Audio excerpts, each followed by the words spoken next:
The wrench slipped from Mac Sullivan's frozen fingers as he heard voices cutting through the Montana blizzard. He'd been alone on this ranch for 5 years, and visitors in weather like this meant trouble. Stepping out of the barn, he squinted through the swirling snow at 11 figures standing in perfect military formation near his porch. Too perfect.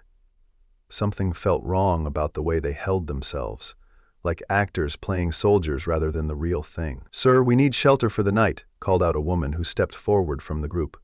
"Our vehicle broke down."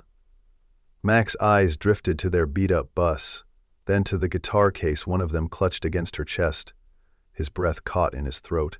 The case was identical to the one Sarah used to carry, down to the faded flower stickers on the side. The same case that had been gathering dust in his closet for 5 years. He didn't know who these women were, or what game they were playing, but they'd picked the wrong ranch to run their con. Mac's weathered hands trembled as he wiped grease from his fingers with an old rag. The woman who'd spoken stepped closer, and he could see her more clearly now. Mid-30s, Asian features, with the kind of steady gaze that suggested real military training. But the uniformity of their appearance bothered him. 11 women, all roughly the same age, all carrying identical duffel bags. It felt staged, like a production company had cast them from the same mold. "Name's Riley Chen," she said, extending a gloved hand. "We're part of a veteran transition program, heading to Denver. Storm caught us off guard." Mac didn't take her hand. Instead, he studied the other women behind her. Some looked genuinely cold and tired, while others seemed too alert, too ready. One of them kept glancing at his house like she was memorizing the layout. Another had positioned herself with a clear view of the road, as if watching for someone. The whole situation screamed setup. But Mac couldn't figure out what they wanted from a washed-up construction engineer living alone in the middle of nowhere. The guitar case drew his attention again, held by a young woman with short blonde hair and nervous eyes. She clutched it protectively, the way Sarah used to when she was anxious about performing. Mac's chest tightened with a familiar ache. Sarah had been gone for 5 years, claimed by cancer that ate through her like wildfire, leaving him with nothing but memories and a daughter he was too broken to raise. Emma lived with her grandmother in Denver now, visiting only during holidays, when Mac could pretend to be the father she deserved. The irony wasn't lost on him that these supposed soldiers were heading to the same city where his 9-year-old daughter was growing up without him. "Denver's still 2 hours away in good weather," Mac said, his voice rough from disuse. "Storm like this, you won't make it past Cedar Ridge." He gestured toward the bus, its windshield already thick with ice. "That piece of junk won't survive the mountain passes." Riley Chen's expression didn't change, but Mac caught a quick glance she shared with the woman holding the guitar case. It was subtle, practiced, the kind of silent communication that came from working together for years, or from rehearsing this encounter. "We'd be grateful for any shelter you can provide," Riley said. "We don't need much, just somewhere warm until the storm passes."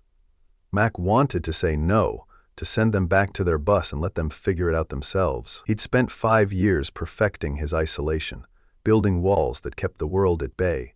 But the temperature was dropping fast, and even con artists didn't deserve to freeze to death in a Montana blizzard. Besides, he was curious now. What kind of scam required 11 women to dress up as soldiers and drive to the middle of nowhere?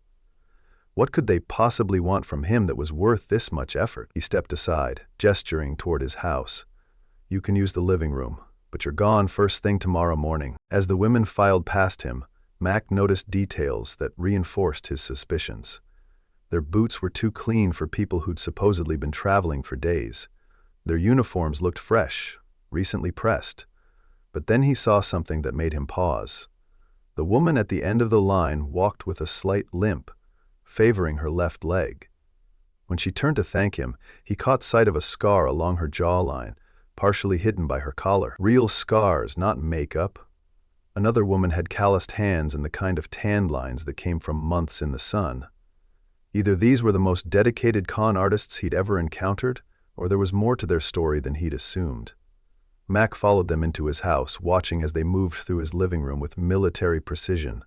They didn't gawk at his sparse furnishings or comment on the layers of dust that covered most surfaces. Instead, they quickly and quietly claimed spaces along the walls, setting down their gear with practiced efficiency. The house felt different with people in it.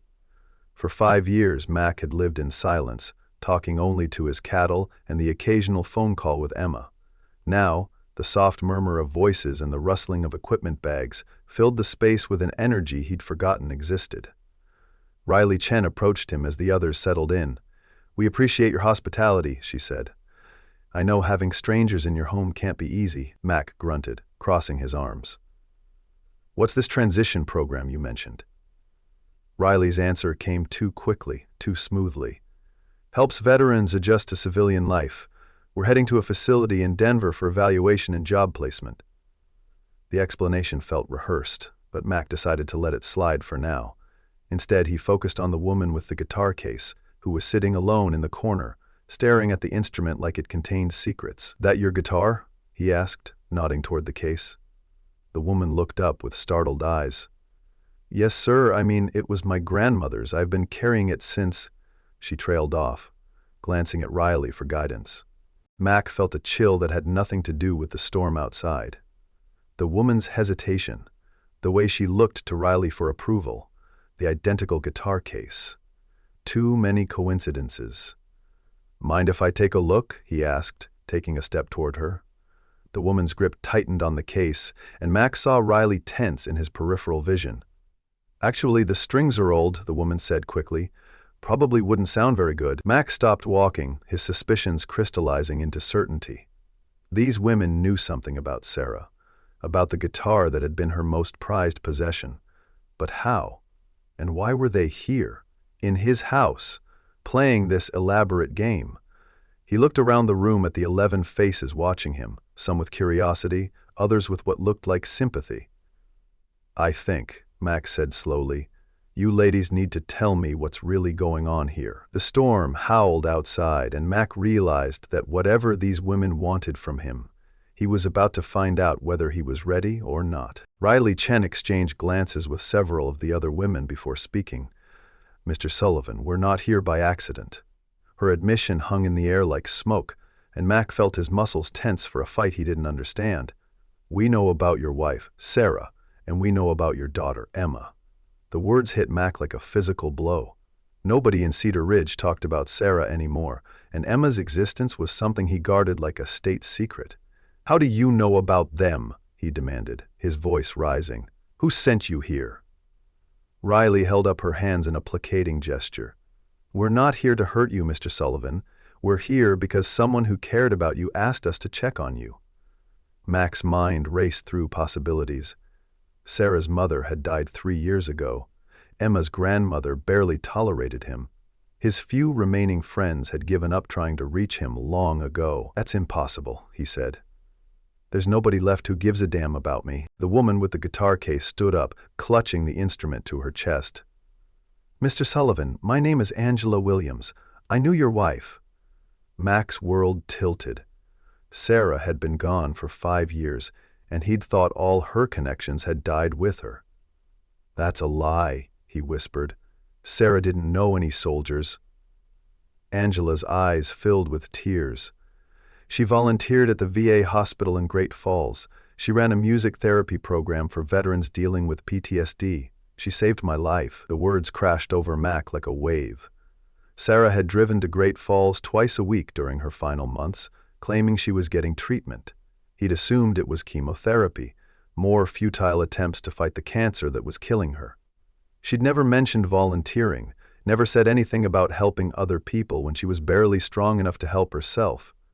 "She talked about you all the time," Angela continued, "about how proud she was of you, how worried she was about leaving you alone." Mac's legs felt weak, and he sank into his old recliner. "She never told me." His voice cracked, and he hated himself for showing weakness in front of these strangers. "She never said anything about any of you." Riley stepped forward, pulling a worn envelope from her jacket pocket. "She left this for you. Asked us to deliver it if something ever happened to her." Max stared at the envelope like it was a snake. His name was written on the front in Sarah's careful handwriting, and seeing it made his chest tighten with grief so intense he could barely breathe. She's been dead for 5 years, he said. Why are you bringing this to me now? Riley's expression softened. Because she asked us to wait. She knew you'd need time to grieve, time to find your own way. But she also knew you'd isolate yourself, and she was worried about what that would do to you and Emma. The mention of his daughter's name sparked anger in Mac's chest. Don't you dare bring Emma into this. She's fine where she is. Is she? Asked a new voice. Mac turned to see one of the other women, an older soldier with graying hair and kind eyes. When's the last time you saw her, Mr. Sullivan? The question hit harder than Mac expected. Emma's last visit had been Christmas, 8 months ago. She'd spent most of the time asking when she could come home, when they could be a family again. Mac had promised her soon, knowing it was a lie. She's better off with her grandmother, he said defensively. I can't. I'm not good for her right now. The older woman nodded, understanding. After I got back from Afghanistan, I told myself the same thing about my kids. Thought they were better off without their broken mom around. She paused, studying Mac's face. But kids don't need perfect parents. They need parents who love them enough to try. Mac felt exposed, like these women could see straight through the walls he'd built around his heart. You don't understand, he said. Emma deserves better than this place, better than me. Riley held out the envelope again. Maybe you should read what Sarah wrote before you decide what Emma deserves. Mac's hands shook as he took the envelope, feeling the weight of words he'd never expected to receive. The paper was yellowed with age, and he could smell the faint scent of Sarah's perfume clinging to it. She wrote this before she died? He asked. Riley nodded. About 2 months before. She was very specific about when we should give it to you. Mac turned the envelope over in his hands, afraid to open it. Reading Sarah's words would make her death real all over again, would force him to confront the grief he'd been running from for 5 years. But it would also give him a piece of her he'd thought was lost forever. She knew you'd blame yourself, Angela said softly. She knew you'd think you failed her and Emma, but she wanted you to know that wasn't true. Mac looked up at the 11 women surrounding him, all of them watching with expressions of sympathy and understanding. Who are you really? What is this transition program? Riley exchanged glances with the other women before answering. We're part of an informal network of female veterans who help each other through difficult times. Sarah connected us during her volunteer work, and we've stayed in touch ever since. The explanation felt incomplete, but Mac was too overwhelmed to press for details. She asked us to check on you periodically, Riley continued, to make sure you were okay, that you hadn't. She trailed off, but Mac understood. Sarah had been worried he might hurt himself, might give up entirely. The thought that his wife had been planning for his survival even while dying herself was almost too much to bear. I don't need checking on, he said, though his voice lacked conviction. I'm doing fine. Angela laughed, a sound devoid of humor. Mr. Sullivan, when's the last time you left this ranch? When's the last time you talked to another human being for more than 5 minutes? Mac opened his mouth to argue, then closed it. He couldn't remember the last time he'd driven to town, the last time he'd had a real conversation with anyone. The storm outside seemed to be weakening, but Mac barely noticed. He was holding a piece of Sarah in his hands, and the weight of it was overwhelming. Why now? He asked again. Why did she want you to wait 5 years? Riley's expression grew sad. Because she knew you'd need time to hit bottom before you'd be ready to climb back up. She was hoping you'd be ready to start living again. Mac looked around his house, seeing it through strangers' eyes. The dust, the emptiness, the way he'd turned it into a mausoleum instead of a home. I don't know how, he admitted. I don't know how to live without her. The confession hung in the air, raw and honest. That's why we're here, Riley said gently, to help you figure it out. Mac stared at the envelope in his hands, knowing that whatever Sarah had written would change everything. The question was whether he was brave enough to let it. Outside, the storm was beginning to clear, but Mac realized that his real weather was just beginning. I'll have our overlap, Jack shouted into. Mac's fingers trembled as he opened the envelope, unfolding the letter with the care of someone handling something precious and fragile. Sarah's handwriting filled the page, and just seeing it made his throat close up. "My dearest Mac," it began, and he had to stop reading to compose himself. When he looked up, the 11 women were watching him with expressions of patience and understanding. "Would you like some privacy?" Riley asked gently. Mac shook his head. "No. If she trusted you with this, then I guess I can too." He returned to the letter, reading Sarah's words aloud in a voice that grew stronger with each sentence. "If you're reading this, then I'm gone, and you're probably blaming yourself for not saving me. But Mac, my love, there was nothing you could have done. The cancer was bigger than both of us, and I need you to know that fighting it was worth it because it gave us more time together." The letter continued, and Mac's voice cracked as he read Sarah's hopes for his future. "I know you're probably hiding from the world, thinking you're not good enough for Emma or anyone else, but the man I married is the strongest, most caring person I've ever known. You just need to remember how to see yourself the way I see you." Mac paused, looking up at Angela, who was crying openly now. "She wrote about you," he said, "about how music helped you heal." Angela nodded. "She saved my life, Mr. Sullivan. When I came back from overseas, I couldn't sleep, couldn't function, but Sarah's music therapy sessions gave me something to hold on to." Mac returned to the letter, reading about Sarah's work with veterans, her passion for helping others heal through music. "She never told me," he said, wonder in his voice. "She was fighting cancer and still trying to save other people." Riley spoke up. "She said music was the one thing that could reach people when nothing else could. She wanted to make sure that continued after she was gone." The final paragraph of the letter made Mac's heart stop. "Mac, I've asked Riley and the others to check on you because I know you'll try to carry this burden alone. But you don't have to. There are people who care about you, who want to help you heal. Please don't let my death be the end of your story. Live for Emma, live for yourself, and maybe someday, live for the other people who need what you have to give." Mac folded the letter carefully, his hands shaking. "She wanted me to continue her work," he said quietly. "She wanted me to help other veterans." The room was silent except for the wind outside, which had died down to a whisper. "Is that what this is?" Mac asked, looking around at the 11 women. "Are you all veterans who need help?" One by one, they nodded. "We all met Sarah at different times," Riley explained. "She connected us with each other, created this network of support. But we're not just here for ourselves. We're here for you too." Mac stood up, pacing to the window where he could see the storm clearing. "I don't know anything about helping people," he said. "I couldn't even help my own wife." Angela rose from her seat, still clutching the guitar case. "Mr. Sullivan, can I show you something?" She opened the case, revealing a beautiful acoustic guitar that looked almost identical to Sarah's. "This isn't my grandmother's guitar," she admitted. "It's Sarah's. She left it to me when she died, but she made me promise to bring it back to you someday." Mac's knees went weak. "That's impossible. Sarah's guitar is in my bedroom closet." Angela's smile was sad but knowing. "She had 2 guitars, Mr. Sullivan. She kept one here with you, and she kept one at the VA hospital for her sessions.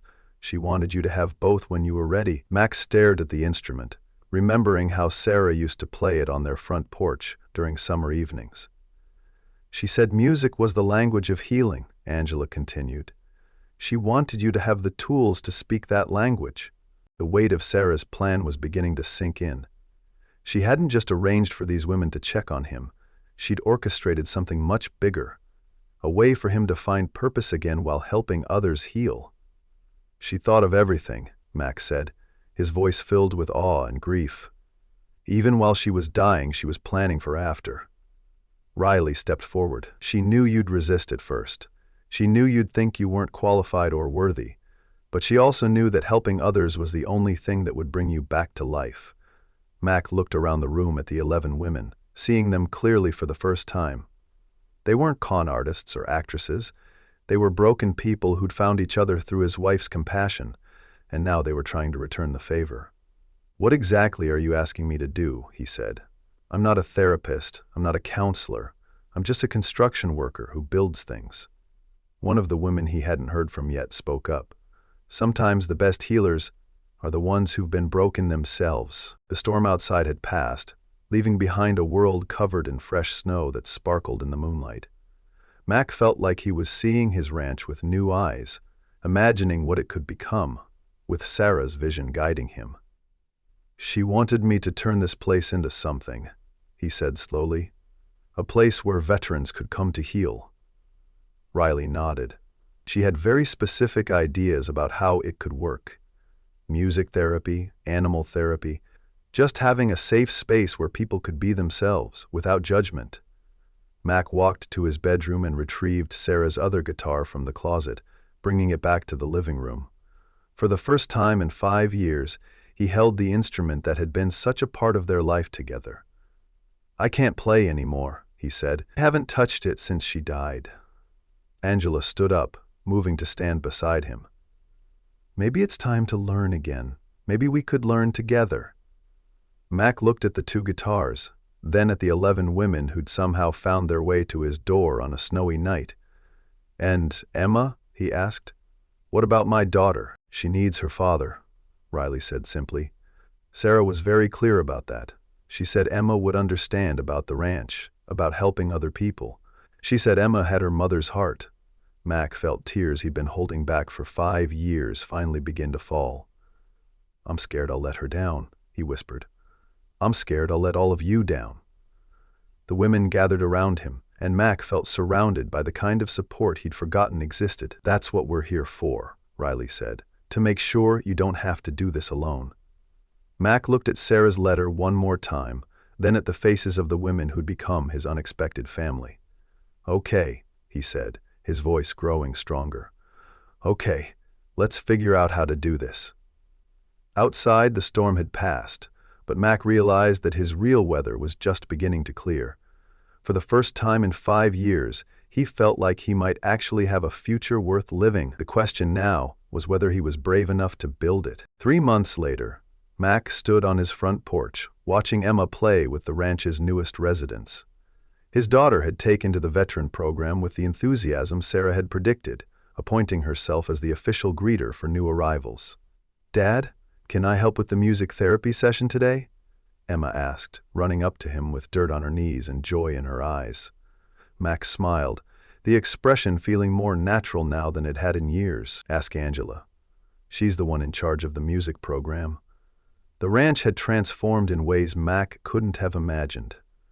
The old barn had been converted into a meeting space where veterans gathered for group sessions. The guest house had been renovated to provide temporary housing for people transitioning back to civilian life, and throughout it all, Sarah's guitars provided the soundtrack for healing. Riley walked up to join them, a clipboard in her hand and a satisfied expression on her face. "The Department of Veterans Affairs wants to tour the facility next month," she said. "They're interested in making this an official program." Mac nodded, still amazed by how quickly things had developed. Word of the ranch had spread through veteran networks, and they'd had a steady stream of visitors seeking help. "Sarah would be proud," he said. And for the first time, thinking about his wife brought more happiness than pain. "She would be," Riley agreed. "But I think she'd be even prouder of you." Mac looked around at the property that had become so much more than a ranch. It was a place of healing, of second chances, of finding family in unexpected places. "I couldn't have done this without you," he said. "Without all of you." Emma came running back with Angela's guitar in her small hands, and Mac watched his daughter attempt to play the chords Angela had been teaching her. She was getting better every day, finding her own voice through the instrument her mother had loved. "Dad, listen to this," Emma said, and began to play a simple melody that filled the evening air with hope. Mac closed his eyes, and for a moment, he could almost hear Sarah's voice harmonizing with their daughters. When he opened them again, he saw 11 women who'd become his extended family, a daughter who was thriving, and a future that stretched out before them full of possibility. The ranch that had once been a symbol of his isolation had become a beacon of connection, and Mac finally understood what Sarah had been trying to tell him all along. Healing wasn't something you did alone. It was something you did together. One broken person helping another find their way back to wholeness. As the sun set over the Montana mountains, Mac picked up his guitar and joined Emma in her song. The music drifted across the ranch, carrying with it the promise of tomorrow and the knowledge that sometimes the most beautiful things grew from the deepest pain. Sarah's legacy lived on in every note, every healed heart, every life that found its way back to hope. And Max Sullivan, the man who'd once thought he had nothing left to give, discovered that love never really died. It just finds new ways to bloom.